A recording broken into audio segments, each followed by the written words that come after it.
Dark reaction में अभी तो शुरू ही हुआ है। डार्क रिएक्शन में चलना शुरू किए थे और डार्क रिएक्शन में बताए थे कि इसके डिस्कवरर थे मेल्विन केल्विन और इसीलिए इसको हम लोग केल्विन साइकिल भी कहते हैं।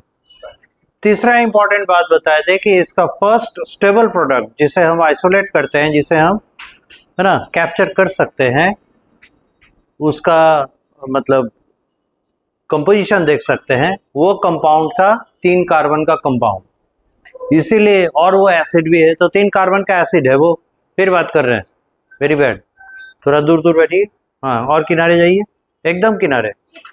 तो आप एकदम किनारे जाइए, बीच में बैग रख दीजिए, बीच में बैग रख दीजिए। हाँ, तो थोड़ा और साइड जाइए और पानी के बोतल को उधर उधर कीजिए, बेंच पर मत रखिए। ओके, डेस्क पे नहीं। तो ये कह रहे थे कि ये 3 कार्बन का एसिड है और इसीलिए इसको C3 साइकिल भी कहा जाता है। अब देखिए, the important parts of C3 cycle. Point number 1, क्या क्या इवेंट होता है इसमें, कौन कौन से स्टेजेस से ये गुजरता है। It comprises of 3 stages, 3 stage से होके गुजरता है। पहला है रिडक्शन, दूसरा है, पहला रिडक्शन नहीं है, पहला हो जाएगा कार्बोक्सिलेशन।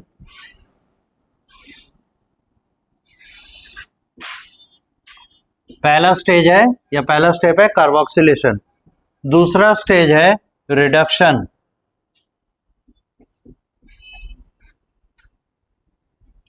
और तीसरा स्टेज इसमें जो आता है वो है रीजेनरेशन। अब ये क्या क्या करने वाले हैं उनको थोड़ा हम लोग डिस्कस करें।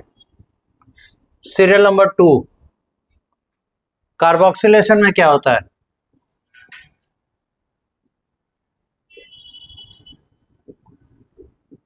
कार्बोक्सिलेशन अगर लिखा हुआ है, इससे कुछ समझ में आ रहा है, कार्बन से कुछ रिलेटेड है, इतना पता चल रहा है। तो देखिए, कार्बोक्सी, ये टर्म यूज हो रहा है किसके लिए, फॉर कार्बन डाइऑक्साइड, लेशन, एडिशन, यानी कार्बन डाइऑक्साइड का एडिशन इज कार्बोक्सिलेशन। ठीक है, तो हम लोग लिखते हैं in this step 1 molecule of carbon dioxide is added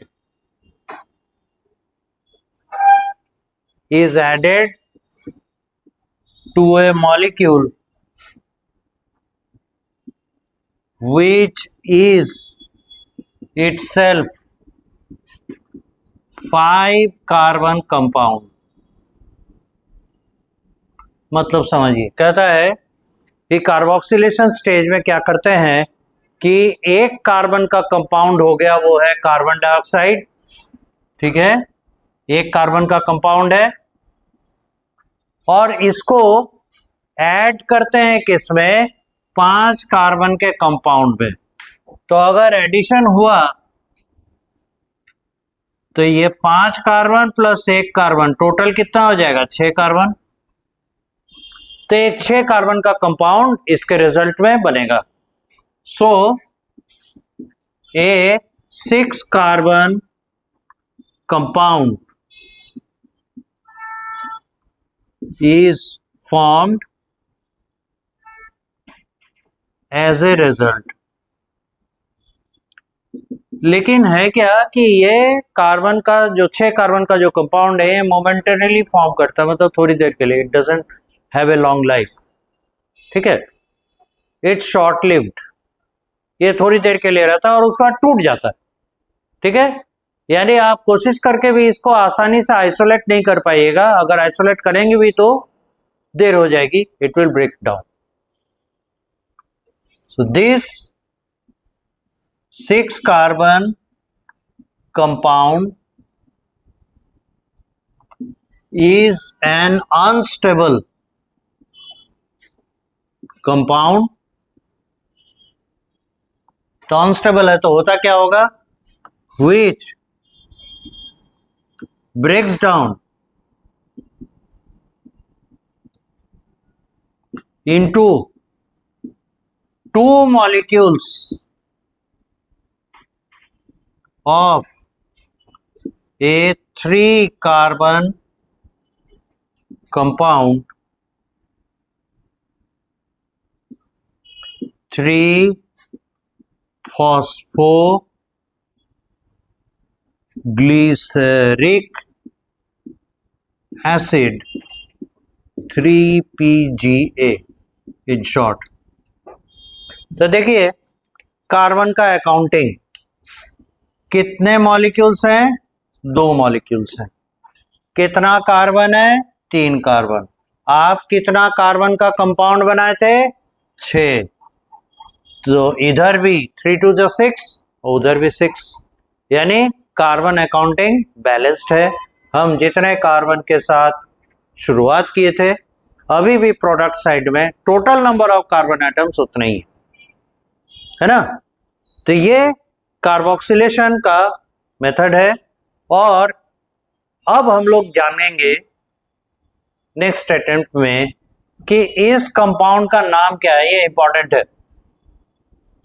ठीक है, ये इंपॉर्टेंट है। और इस कन्वर्सन के लिए 1 कार्बन के कंपाउंड और 5 कार्बन के कंपाउंड को मिलाकर 6 कार्बन का जो कंपाउंड बनाया जाएगा, इसके लिए एक एंजाइम पार्टिसिपेट करता है, and enzymes are catalyst. all biological molecules that are acting as an enzyme are actually catalyst। ये कैटलिस्ट है एंजाइम, जिसके मदद से ये रिएक्शन संभव होता है। और जितने भी एंजाइम्स हैं उनका कैरेक्टर, उनका नेचर क्या होता है, प्रोटीनस, सिवाय एक के, वो एक्सेप्शन है, उसे हम लोग राइबोजाइम कहते हैं। वो एक आरएनए मॉलिक्यूल है जो कि एक एंजाइम की तरह काम करता है। अदरवाइज उसको छोड़कर जितने भी दुनिया में एंजाइम्स हैं, enzyme specially, all biological catalyst are enzymes and these enzymes are protein in nature. तो एक प्रकार का प्रोटीन। तो एक चीज बताइए, डार्क रिएक्शन कहां होने जा रहा है, C3 साइकिल कहां चलने वाला है, C3 साइकिल स्ट्रोमा में चलने वाला है। तो स्ट्रोमा किसका हिस्सा है, क्लोरोप्लास्ट। क्लोरोप्लास्ट कहाँ है, लीफ में, ठीक है ना, लीफ प्लांट का हिस्सा। तो दुनिया में सबसे ज्यादा पाया जाने वाला प्रोटीन यही एंजाइम है, सबसे ज्यादा पाया जाने वाला प्रोटीन। तो बहुत सारी बातें हो गई, इसको हम लोग सम अप करें। पहली बात बताए कि 1 कार्बन के कंपाउंड को 5 कार्बन के कंपाउंड के साथ जोड़ा जाएगा, जिससे बनेगा 6 कार्बन का कंपाउंड, जो टूटकर 3 कार्बन का 2 मॉलिक्यूल देगा। अब देखिए नाम में ही एसिड जुड़ा हुआ है, इसका मतलब क्या है, ये 3 कार्बन का एक एसिड है। और यही बात बताए थे कि first stable product of this cycle is a 3 carbon acid, and that is why we have named this cycle as C3 cycle. This is the reason. 3-phosphoglyceric acid is the first isolable compound that is forming in the dark reaction, and due to that we name this cycle as C3 cycle. ठीक है, first stable product is 3 carbon compound. The 3PGA is the first stable compound in this cycle, and so this is called as C3 cycle. ये दूसरी important बात हम लोग को पता चली। तीसरा, the 5 carbon compound that accepts one molecule of carbon dioxide is called RUBP. इसका नाम है RUBP. अब RUBP को एक्सपेंड करें, फुल फॉर्म क्या है? RUBP is ribulose 1,5 base phosphate.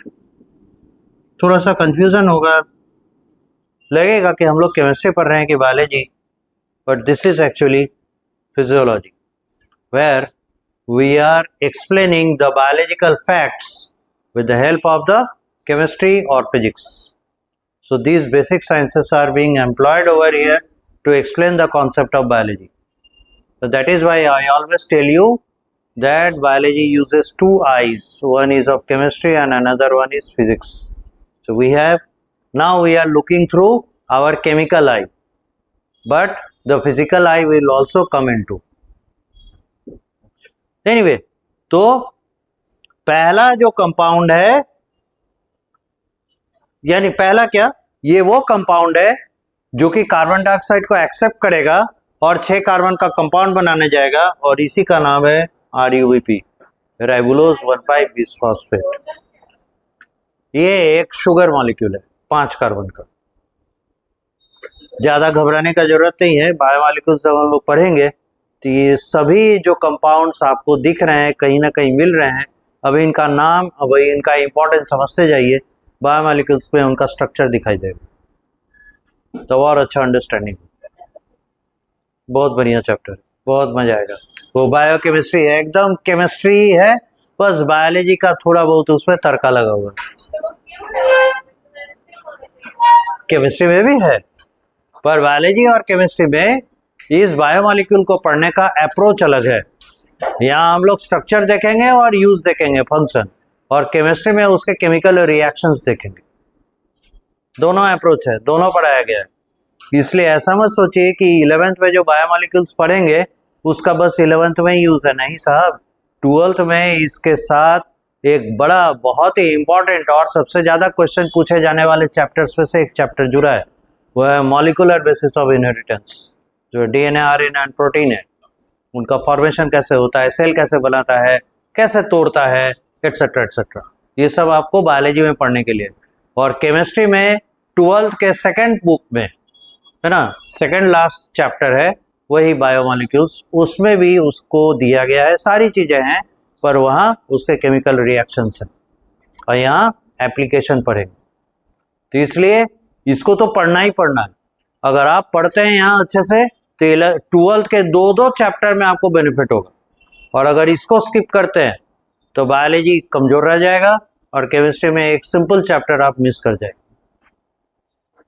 इसीलिए तो अभी इतना याद रखिए, it is a sugar, derived sugar, ribulose 1,5 base phosphate, जिसमें कि फॉस्फेट लगा हुआ है, और एक नहीं 2 फॉस्फेट्स, राइट।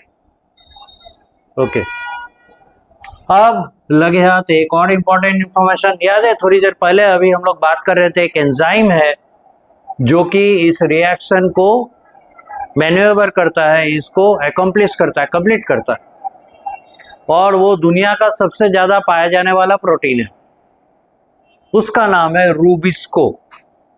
और ये नाम इसी के, हाँ वो एंजाइम है और उसका नाम है रूबिस्को शॉर्ट में, और इस RUBP 1,5 बिसफॉस्फेट के आधार पे ही उसका नाम पड़ा, क्योंकि इसको as a substrate, as a reactant वो ट्रीट करता है। तो एंजाइम जिस पे काम करता है ना, वर्क करता है, उसको ना उसका सबस्ट्रेट बुलाते हैं, ठीक है। इसीलिए ये राइबुलोज 1,5 फॉस्फेट जो कि RUBP है उसका सबस्ट्रेट हो गया। तो सबस्ट्रेट यानी जिसके ऊपर एंजाइम एक्शन करेगा उसी के हिसाब से एंजाइम का नाम रख दिया जाता है। भाई ये उसका कैटालाइसिस है, उसका कैटालाइसिस करने वाला है, ये इनका कैटालिसिस करने वाला है, ताकि नाम से ही हम पता कर सकें किस मॉलिक्यूल पे, कौन से मॉलिक्यूल पे एक्शन करने वाला है।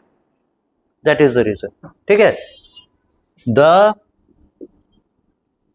एंजाइम फॉर कार्बोक्सिलेशन, फिर से लिख दें, कार्बोक्सिलेशन मतलब addition of carbon dioxide is the enzyme for carboxylation is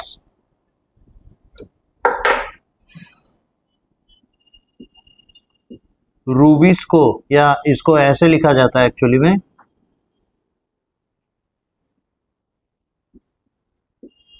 rubisco ऐसे लिखते हैं।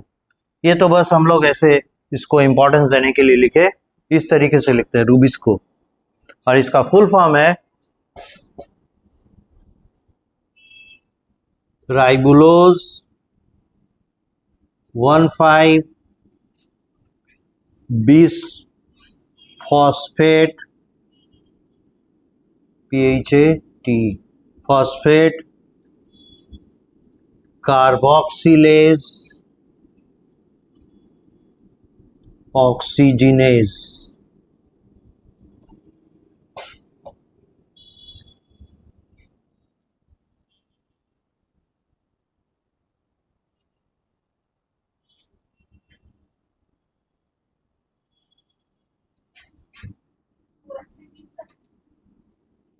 जहां जहां डॉट दिया हुआ है उन लेटर्स को पढ़ें और उसके साथ इस शॉर्ट फॉर्म को मिलाकर देखिए।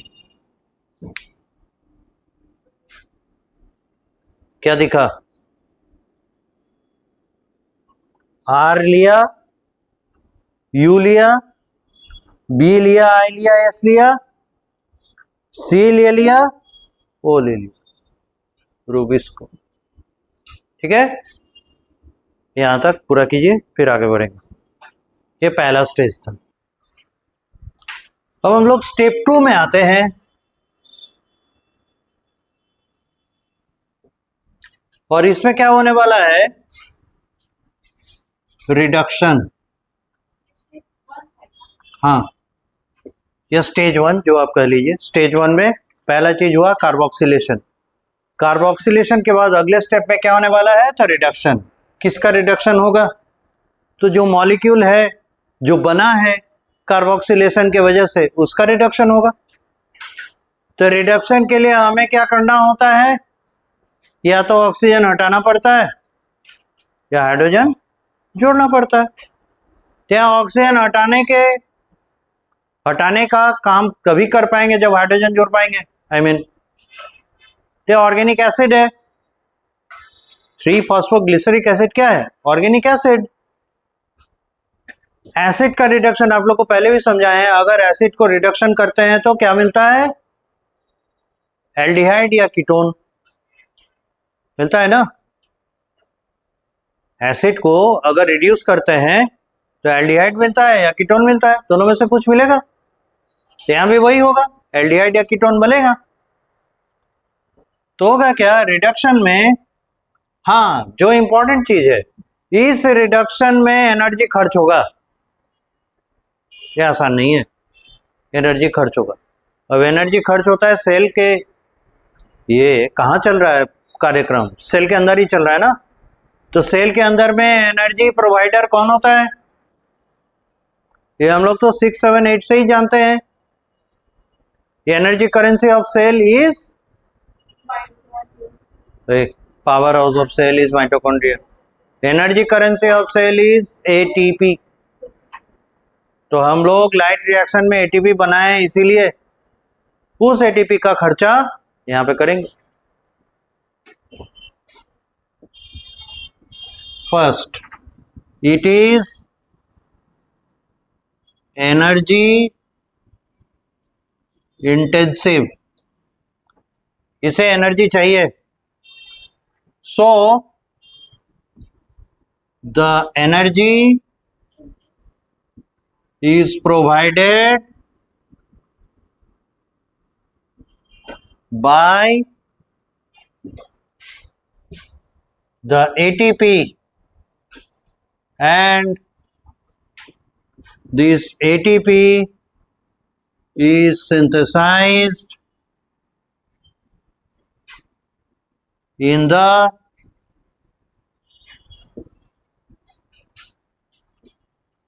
light reaction already. इसलिए इस एटीपी का इस्तेमाल किया जा सकता है। माइटोकॉन्ड्रिया से एटीपी लेने का, उधार लेने का जरूरत नहीं है, इसने अपना बना के रखा है। Point number 2, there is a need of hydrogen donor. एक हाइड्रोजन डोनेशन करने वाला चाहिए। हाइड्रोजन को किसने कैच किया था लाइट रिएक्शन में? कुछ बोल नहीं रहे आप, खाली पेन घुमा रहे। हाइड्रोजन को किसने किया था रिसीव? पीसी। अंत में कौन किया था? अंत में लास्ट कौन बना था हाइड्रोजन को रिसीव करने वाला? हिंट देते हैं, ल्यूमेन में से निकल के स्ट्रोमा में आया था, वहां पर कोई उसको पकड़ा था? नहीं। उसका नाम जो उसको पकड़ा था, हाइड्रोजन को पकड़ा था, नहीं इसको याद आ रहा है। अब वेरी गुड, कहाँ है ख्याल? ऐसे काम चलेगा बाबू। There is a need of hydrogen donor and this molecule is NADPH2 already prepared in the light reaction।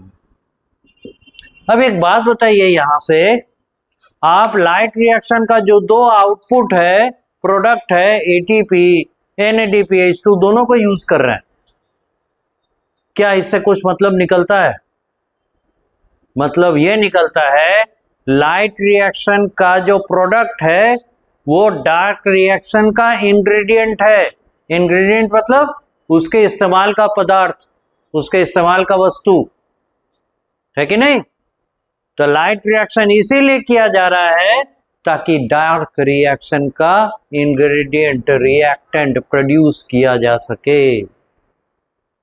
अब बताइए, डार्क रिएक्शन होने के लिए आपको मेन क्या चीज चाहिए हो रहा है? एटीपी चाहिए हो रहा है, NADPH2 चाहिए हो रहा है। बाद बाकी जो RUBP था वो तो पहले ही से बना हुआ है। रूबिस्को है वो भी बना पड़ा है, उसमें कोई कमी बेसी होने वाला नहीं है। जो घट रहा है, जो खपत होगा वो ATP और NADPH2 इसका खपत होगा। कार्बन डाइऑक्साइड अथाह है, अनलिमिटेड है एयर में, ठीक है, तो वो उसके लिए उसको सोचना नहीं पड़ेगा, वो लाइट और डार्क दोनों समय में उपस्थित है। रूबिस्को ऑलवेज उपस्थित है, RUBP always present. Those which are not present all the time are the NADPH2 and the ATP. But to prepare them, you need to do the light reaction. है कि नहीं? But they will be utilized only in the dark reaction. So, although the name is dark reaction, हालांकि नाम dark reaction है, but you find it anyway that NADPH2 and ATP utilization is dependent on light? नहीं, light की आवश्यकता नहीं है इनको use करने के लिए, इनको प्रोड्यूस करने के लिए जरूरत है, यूज करने के लिए जरूरत नहीं है।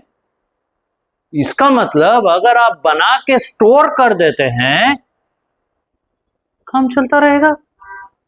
हमको दीवार खड़ा करना है, दीवार का इंग्रेडिएंट क्या है? ईटा। बालू, सीमेंट, छड़, यही है ना। तो अगर हम लाकर रख दें तो मेरा लेबर लगातार इसको जोड़ता रहेगा, मेरा ये दीवार बढ़ता चला जाएगा। हम दीवार नहीं बना पाएंगे कब? जब इनमें से कोई एक घट जाएगा। ठीक है, तो दीवार बनाने के लिए हमको ईटा, बालू, सीमेंट यानी इसका इंग्रेडिएंट का जरूरत है। उसी तरह से डार्क रिएक्शन के लिए हमको एटीपी और NADPH2 का जरूरत है। कार्बन डाइऑक्साइड तो ऐसे ही उपस्थित है, उसके लिए लाइट का जरूरत नहीं। तो डार्क रिएक्शन के लिए चूंकि हम लाइट डिपेंडेंट नहीं है, किसी भी समय जब इसको ये चीजें मिल जाएंगी, ये डार्क रिएक्शन चलता रहेगा। इसीलिए कहा जाता है डार्क रिएक्शन को एक्चुअली में light independent reaction. That means जैसे ही लाइट रिएक्शन शुरू हुआ और भारी मात्रा में जमा करके रखा, इस बीच में अगर सूरज डूब भी जाए परवाह नहीं। तो even after the sunlight has gone, if enough ATP and NADPH2 are stored in the stroma, then dark reaction can go on, right? तो इस तरीके से हम लोग ये प्रूफ कर दे रहे हैं यहाँ पे कि डार्क रिएक्शन का इंग्रेडिएंट, रिएक्टेंट्स लाइट रिएक्शन से ही प्रोड्यूस होता है। और डार्क रिएक्शन को होने के लिए, डार्क रिएक्शन के चलने के लिए लाइट डिपेंडेंसी नहीं। ठीक है, डायरेक्ट लाइट डिपेंडेंसी नहीं है, इनडायरेक्ट है। Serial number 3, the 3 carbon acid is so reduced to a 3 carbon aldehyde। और होता क्या है, 3 phosphoglyceric acid, 3PGA, 3 phosphoglyceric acid, इसको रिड्यूस करने के लिए ATP, ADP प्लस PI बन जाता है, टूट जाता है। NADPH2 NADP बन जाता है और ये बन जाता है 3 फॉस्फोग्लिसरल डिहाइड, 3 फॉस्फोग्लिसरल डिहाइड, और इसको शॉर्ट नेम दिया जाता है 3PGAL। यहाँ अल बता रहा है अल्डिहाइड, ए बता रहा है एसिड। ठीक है, नो कंफ्यूजन। अब यहां पर एक और चीज समझें कि हम लोग कितना मॉलिक्यूल पीजीए बनाए थे। एक मॉलिक्यूल क्या कहते हैं, एक मॉलिक्यूल कार्बन डाइऑक्साइड और एक मॉलिक्यूल RUBP के मदद से कितना मॉलिक्यूल पीजीए बनाए थे साहब? 2 मॉलिक्यूल बनाए थे ना। वहां 6 कार्बन हो रहा था, तो यहाँ पे भी तो 6 कार्बन दिखाएंगे। तो सीधे सीधे इसको 2 मॉलिक्यूल बना दीजिए, 2 से गुना करके। तो इसको भी 2 मॉलिक्यूल कर दीजिए, तो ये भी 2 मॉलिक्यूल हो जाएगा, ADP और PI, 2 ADP और 2 PI बनेगा। और यहाँ 2 NADPH2, तो 2 NADP प्रोड्यूस होगा। और यहाँ 2 मॉलिक्यूल 3 फॉस्फोग्लिसरल डिहाइड बनेगा। ठीक है, समझ में आया? यहां तक का कैलकुलेशन सही है? 3 दूना 6, 3 दूना 6, कार्बन की संख्या बराबर। उसके बाद एक मॉलिक्यूल के लिए 1 ATP, तो 2 मॉलिक्यूल के लिए 2 ATP का खर्चा। तो अगर एक ADP और PI बन रहा था, तो यहाँ 2 के वजह से 2 ADP और 2 PI बनेगा। एक मॉलिक्यूल के लिए 1 NADPH2 खर्चा, तो 2 मॉलिक्यूल के लिए 2 NADPH2 खर्चा, बनेगा 2 NADP। आई बात समझ में? यहां तक नोट कीजिए, तब आगे बढ़ेंगे।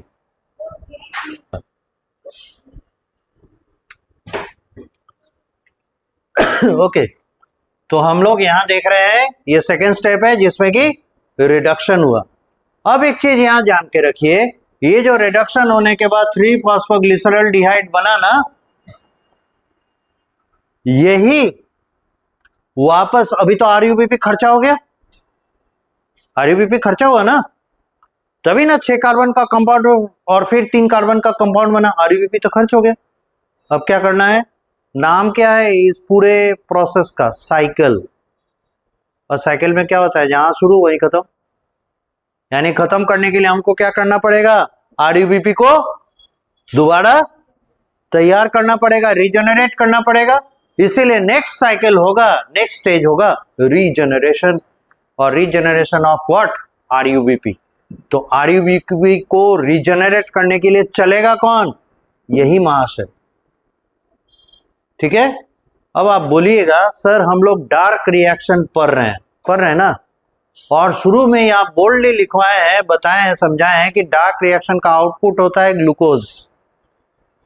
तो जब ये चल देगा आरयूबीपी बनाने के लिए, तो ग्लूकोज कौन बनाएगा, तो हम बोलेंगे यही 2 मॉलिक्यूल बन रहा है ना, तो एक मॉलिक्यूल चलेगा आरयूबीपी बनाने और दूसरा मॉलिक्यूल चलेगा ग्लूकोज बनाने।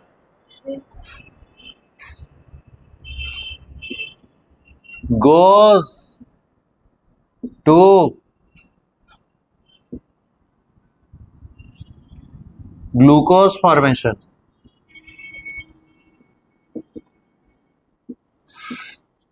goes to RUBP regeneration।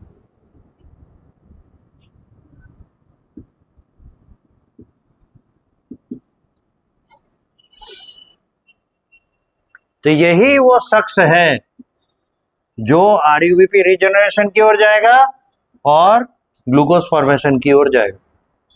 अब यहां पे हिसाब किताब बैठाना थोड़ा दिक्कत लग रहा है। ग्लूकोज कितने कार्बन का,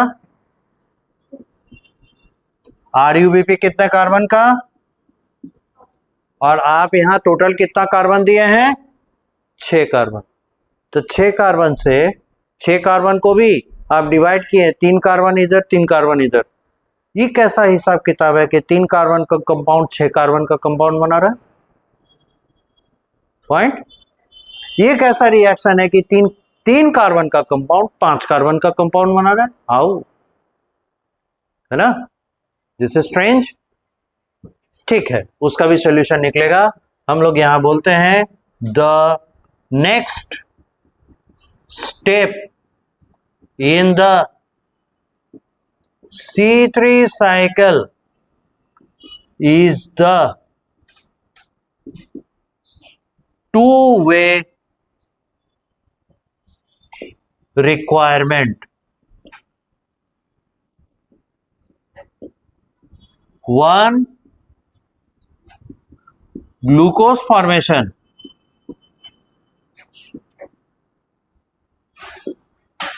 and second, the regeneration of the RUBP। पहला है ग्लूकोज का फॉर्मेशन और दूसरा है आरयूबीपी का रीजनरेशन। ठीक है, यहां तक लिखिए, तो ऊपर का मिटाएं।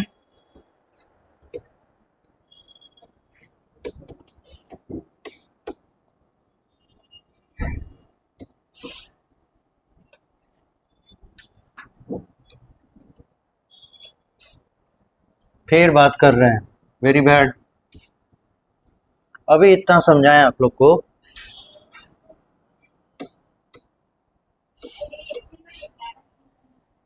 हाँ, बस इसको मिटा रहे हैं। आपको तो पता ही है एरो कहां से खींचा गया है,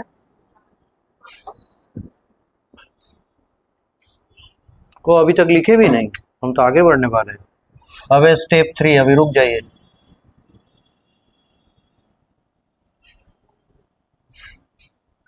regeneration of RUBP।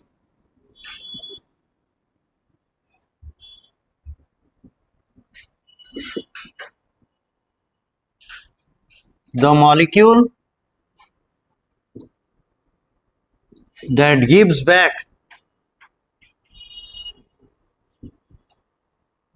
RUBP is the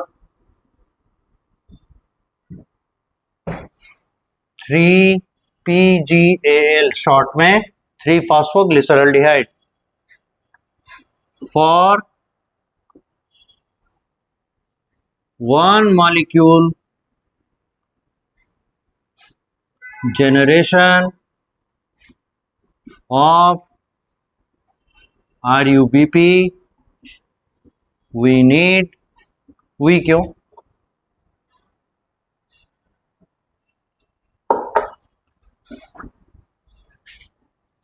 there is a need of one molecule of ATP for energy. इस प्रक्रिया को पूरा करने के लिए एक मॉलिक्यूल RUBP जनरेट करने को एक मॉलिक्यूल ATP का जरूरत पड़ता है, और इसी को कहते हैं रीजनरेशन ऑफ RUBP. ठीक है, अब पूरा कीजिए.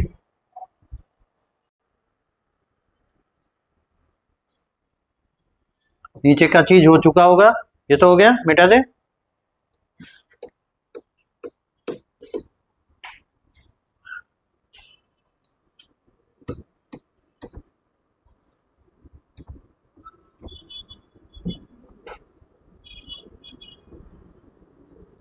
तो हम इसको पहले साइकिल के फॉर्म में दिखाते हैं.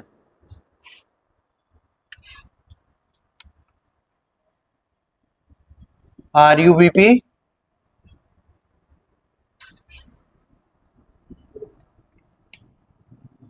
इसमें एंटर कर रहा है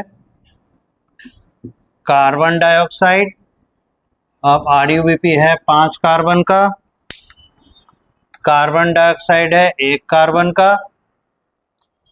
अब बना यहां पे 6 कार्बन अनस्टेबल कंपाउंड, जो कि टूट गया 2 मॉलिक्यूल 3-PGA में. ठीक है, यहां से यहां तक ये कहलाता है carboxylation.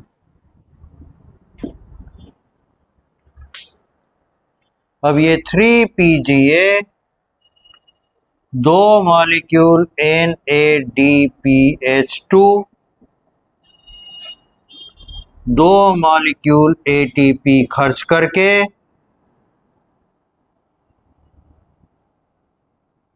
2 molecule NADP 2 molecule ADP plus PI बनाकर बन जाएगा 2 मॉलिक्यूल 3-PGAL. इस 3-PGAL में से ग्लूकोज सिंथेसिस होगा, और यही चल देगा RUBP बनने के लिए with utilization of 1 molecule of ATP and giving 1 molecule of ATP plus PI.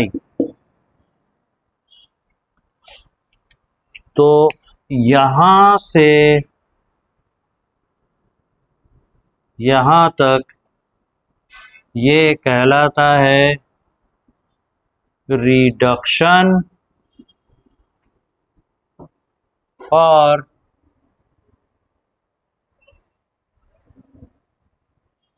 यहां से यहां तक